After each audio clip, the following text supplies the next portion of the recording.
Well, guys, started me watching Beck Bros. I flipped 100 rocks on Tropical Island and hear what I found. Let's do it. Beaches, clear blue water, and nothing to worry about other than all of the compliments you'll get when you get home. But what people don't realize is that right beneath their feet is an entirely hidden world. A world filled with crazy creatures, insane insects, and things you would never expect to find. All revealed with just the flip of a rock. And today, that is exactly what we'll be doing. We'll be flipping 100 rocks in the Virgin Islands to see what's really hiding beneath the surface. And trust me, some of the things we find in this video will absolutely blow your mind. I know it did for me.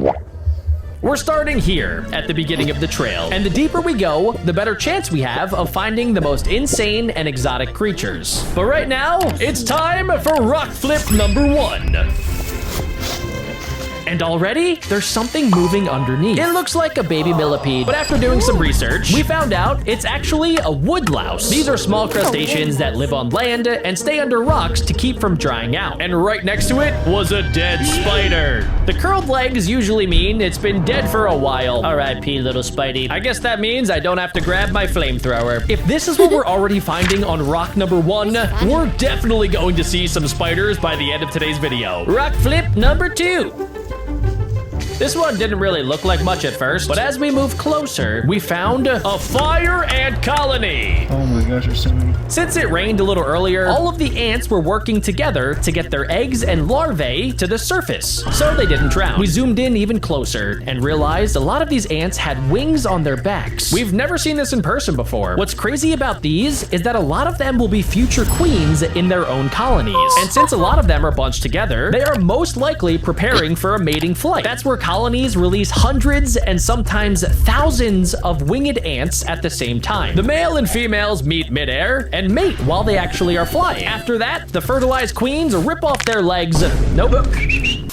After that, the fertilized queens rip off their wings, find a comfy spot underground, and start a brand new colony of their own. Pretty insane, right? The other insane thing about fire ants is that, well, they can sting, and when they do, it burns.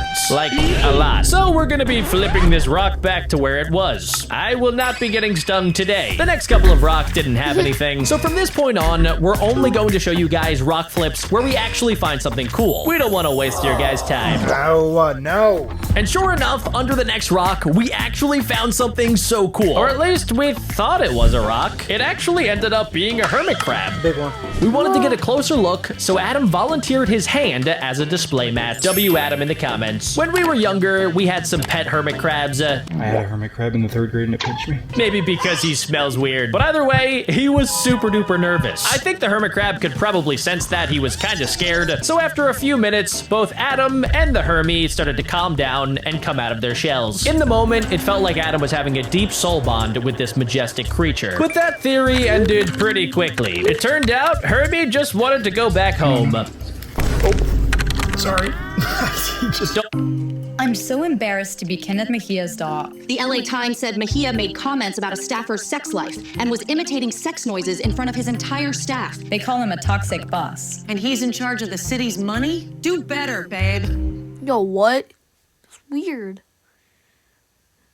Hurry up.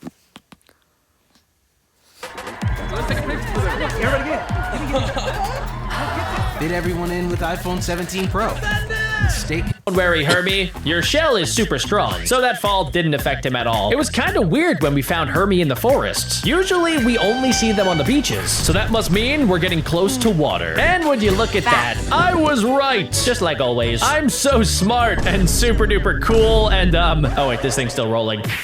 Anyways, as we made our way down to the shoreline, we started to see more aquatic life. Even something like this little guy. This is a marine snail. It uses its shell for protection and can seal itself inside to avoid predators and also drying out. That's why you see so many of them in the shallow areas like this. You can even see something growing on its shell. That's most likely a tiny barnacle. Barnacles attach themselves to hard surfaces like rocks or shells and stay there permanently. It doesn't really harm the snail. It just just uses it as a place to live. As we were looking for more rocks to flip, I noticed something running nearby. A baby lizard! These guys are really fast and usually stay close to rocks like this for cover. The second they feel any movement, they take off like a jet engine. We kept flipping rocks on the shoreline with absolutely zero luck. That's until my sister Mary spotted something on a nearby rock. A crab! We started to get closer and noticed the little guy wasn't moving at all. That's when we all realized it was actually just an empty shell from a Sally Lightfoot crab. These crabs live right along rocky shorelines just like this one and shed their outer shell as they grow bigger. After molting,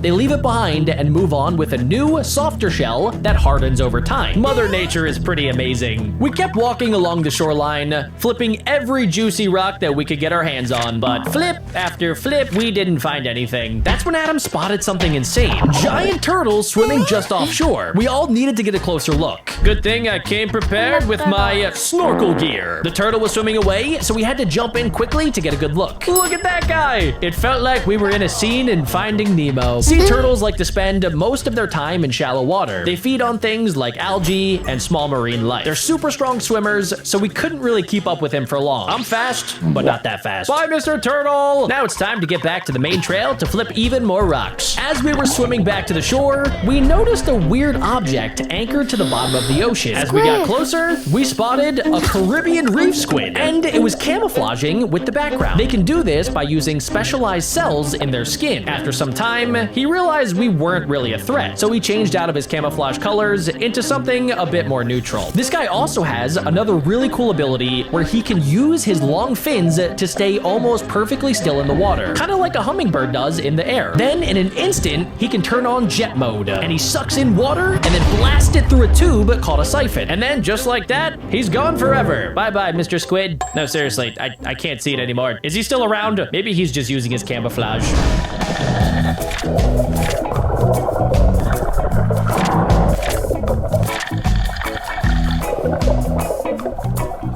As we kept swimming back toward shore, we started running into even more crazy things. There were fish everywhere. Also, these weird little creatures hiding in the rocks. And right when we got about 20 feet from the shore, we ran into this guy named Daniel who was leading a snorkeling tour. He ended up showing us some really cool aquatic creatures, like this ginormous hermit crab, easily the biggest I've ever seen. And also, this spiky underwater starfish. This is a brittle star, that's what it's called.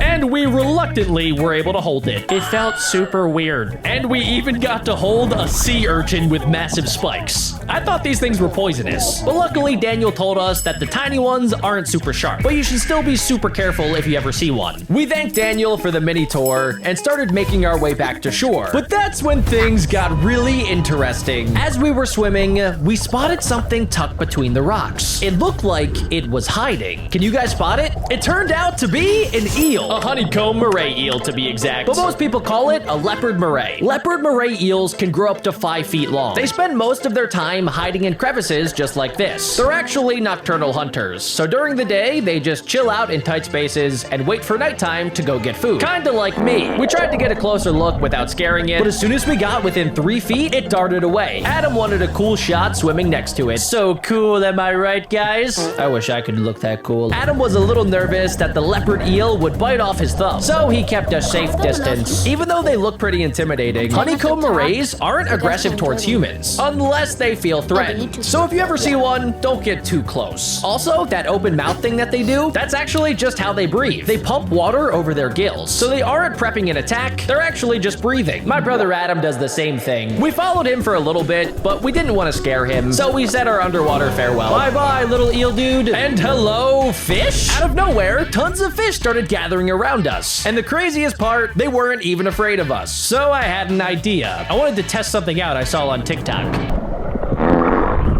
Try, buddy. Earlier in the day, I packed this handy-dandy dog treat. Originally, it was a snack for Adam, but a local actually told me that the fish would eat it right from my hand. So I had to try it out. Instantly, they started swarming my hand and nibbling like it's an all-you-can-eat buffet. I don't blame them. It was a really weird feeling in that moment. It kind of felt like I had a magical wand controlling all of the fish. And they also were biting me constantly, but it's not like it hurt. If anything, it kind of tickled. I wanted my sister Mary to try it out too, but she's a little bit bit scared of fish. I didn't want her to miss out though, so after she calmed down and with a little bit of convincing, I handed her the treat and let the fish do their They call her a fighter. They call her a builder. But you can just call her Eleni as treasurer. thing.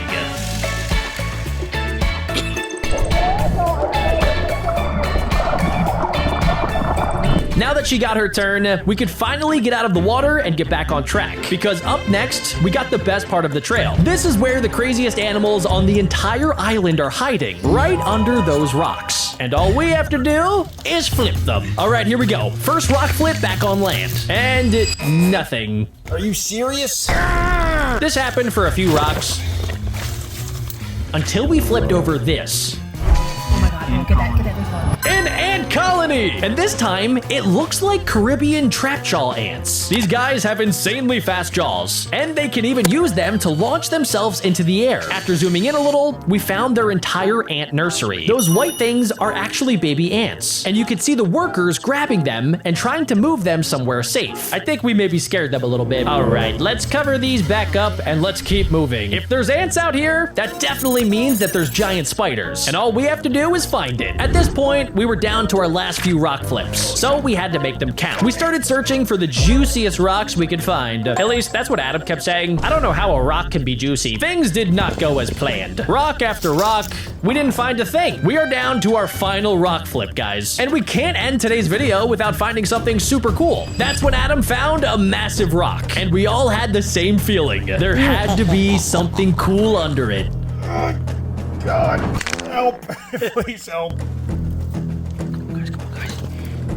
Wait, scorpion to the left. Scorpion to the left. And we were right, a scorpion! Scorpions like this spend most of their time hiding under rocks during the day to stay cool and avoid predators. But if they feel threatened, they'll raise their tail and get ready to strike. We thought that was it, but that's when Mary noticed something else hiding in plain sight. A giant tarantula spider. Spiders like this are fast and rely on reactions instead of webs to catch their prey. Mary started to get super nervous. She's got nothing to worry about though, because this spider isn't actually dangerous to humans, and it will only attack if it feels threatened. Jesus Christ, please. So as long as you don't go sticking your hand under rocks, you should be fine. Like, that's exactly what we've been doing. This was easily the wildest find of the entire challenge, and we did it on Rock 100. We had a ton of fun making this video, and we hope you guys enjoyed watching it, and maybe even learned something. If you guys want to see more videos like this, make sure you guys leave a like, make sure you guys are subscribed, and make sure you guys click this one right here. Bye, guys. Have a good time. Bye.